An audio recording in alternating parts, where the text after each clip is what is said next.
দিন যায় মানুষের জীবন চেঞ্জ হয়ে যায়।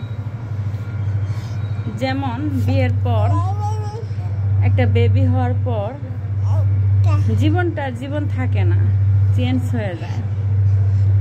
দেখেন একটা বেবি হয়েছে, কত যত্নেই না রাখতে হয় বেবিটাকে। বেবির যত্ন করতে করতে নিজেকে যত্ন করাই ভুলে গেছি। এটাই মেয়েদের জীবন। আমরা কত কষ্ট করে সন্তানদেরকে লালন পালন করি, ভাই বোনকে বড় করি, সন্তানদেরকে লালন পালন করি, কিন্তু সেই সন্তান সেই ভাই বোনেই আমাদেরকে কষ্ট দেয়। দোয়া করবেন আমি যেন আমার বাবা মাকে কোনোদিন কষ্ট না দেই, আমি যেন আমার বাবা মার ভালো মেয়ে হিসাবে দুনিয়াতে বসবাস করতে পারি যতদিন আমার বাবা মা বেঁচে থাকে। একটা সন্তানকে লালন পালন করতে একটা মায়ের খুব কষ্ট হয়। এখনকার যুগের পোলাপাইন আর বেশি পাজি। এই যে দেখেন আমার মেয়েটা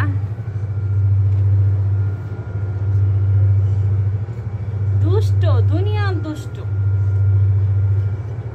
এই যে দেখেন আমি এখানে বসে আছি ফকিন্নির মতো। কারণ কি জানেন ফকিন্নি কেন বললাম? মেয়েটা এই যে ঠান্ডা দিন প্যাম্পাস পরে এত রাখা যায় না।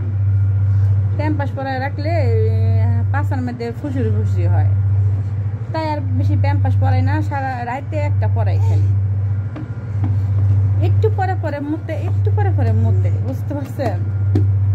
টয়লেট করে মুতে, তখন আর নিজের যত্ন করা হয় না। এই যে দেখেন আমার শরীরের আমার জামা টামার কি অবস্থা হয়ে আছে, মুতের গন্ধ করতেছে।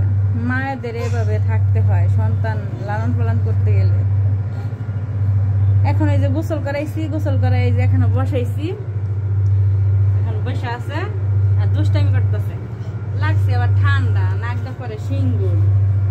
দেখেন এই হলো আমাদের মায়েদের জীবন। এই সিঙ্গুর মুছতে গিয়ে একটা দেনা বানাইছি, আবার মাঝে মাঝে দিয়ে সিঙ্গুর মুছে দিই। দাঁড়া, এই ঠান্ডা লাগতেই থাকে, ঠান্ডা আর ভালো হয় না। কি বলবো বলেন, বলার কোনো ভাষা নাই। সারা ঘর দুয়ার এই ডাউলাইতেছে, হে ডাউলাইতেছে, মানে সারাদিনের মধ্যে এই আউলাইতেছে, এই গুছাইতেছি, মানে তার পিছিয়ে দৌড় পাকতে হয়। ঘরটা হলো টাইস করা, অবশ্য বাসা ভাড়া থাকি। টাইসের ঘর তো আপনার এই প্রসাব কইরা জায়গা, প্রসাব কইরেই মানে লেডা বেড়া বানায় লাগবে, এত পাঁচি। এজন্য তার পিছিয়ে পিছিয়ে আমার সারাক্ষণ দৌড় পাকতে হয়, থাকতে হয়। কইরে দেবা বাবা, সারাদিন খালি দুষ্টামি করতেই থাকে। কি বলবো, বলার কিছুই নাই। এখন কি মন জানি খাচ্ছর হয়ে গেছে। আগে প্রত্যেক দিন সকাল 12টা-1টা তুই ঘুমাইতাম, আর এখন মাইয়াটা আবার এমনি তো রাত্রে ঘুমাই 2টা-2:30টার দিকে। মনে করেন ইউটিউব চালাই, ফেসবুক চালাই, টিকটক চালাই, ফাঁকে ফাঁকে এগুলা চালাই, বুঝতে পারছেন?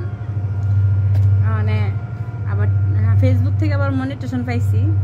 টিকটক মাঝে মাঝে একটু আনন্দ ফুর্তি করি। আর মনে করেন ইউটিউব থেকে আমি জানি না কবে সফলতা হবে আমার, কবে সফল হব আমি। সবাই আমার জন্য দোয়া করবেন।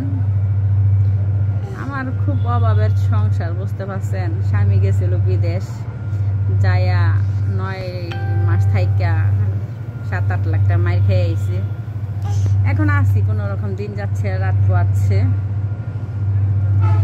বাড়িতে বাড়ি ঘরের সমস্যা তো, তাই ঘরটা দেই নাই, তাই বাসা ভাড়া থাকতে হয়। আর আগে যে জায়গায় আসছিলাম ওই জায়গায় আসি। ভাবছিলাম একটা কম দামে দেখে বাসা নিব, তাই নেওয়া হচ্ছে না। বাড়িওয়ালা অনেকটি টাকা বাজে গেছে, টাকা পয়সা দিতে হবে, ক্লিয়ার করে দিয়ে পরে বাসাটা চেঞ্জ করতে হবে। দোয়া করবেন সবাই আমার জন্য, আমি যেন এগিয়ে যেতে পারি। জানি না আপনাদেরকে আমি কেমন কেমন ভিডিও দিই, জানি যখন যেটা মনে হয় তখন সেটাই বলি, বুঝতে পারছেন? আমার ভিডিও যদি ভালো লেগে থাকে অবশ্যই লাইক কমেন্ট করবেন। আপনারা এই একটু ভালোবাসা দিবেন আমাকে, একটু চ্যানেলটাকে সাবস্ক্রাইব করে দিবেন। 1000 সাবস্ক্রাইবে ফিরে যা, 1000 সাবস্ক্রাইব হইলে তো আমি একটু আগে যেতে পারবো, বুঝেন না? তো মনিটেশনের জন্য আবেদনটা করতে পারবো। এই যে বাবা পড়বা ঠিকই নামা, এই চেয়ারের উপর উঠতেছে পড়বা লাগিয়া, তোমার বই না যাই আই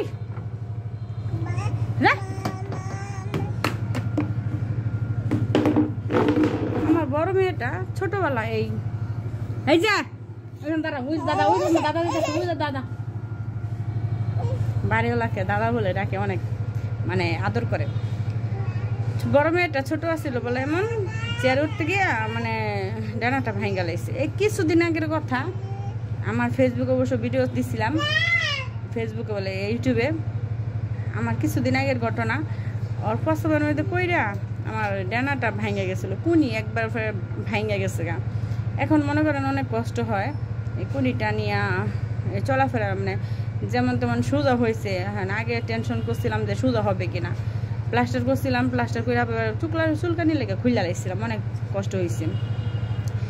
তারপরে এখন ডানাটা ভালো হচ্ছে না, এখন আছি মানে মেয়েটাকে একটু বেশি কুলো রাখতে পারি না, ডাইন হাতে কুলো নিতে হয়, বাম হাতে কুলে নিতেই পারি না।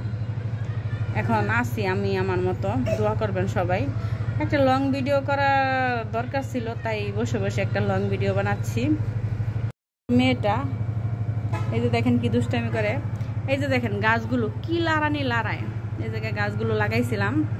এই মরিচের গাছগুলোর থেকে আমি দীর্ঘত 1 বছর ধরে মরিচ খাইতেছি।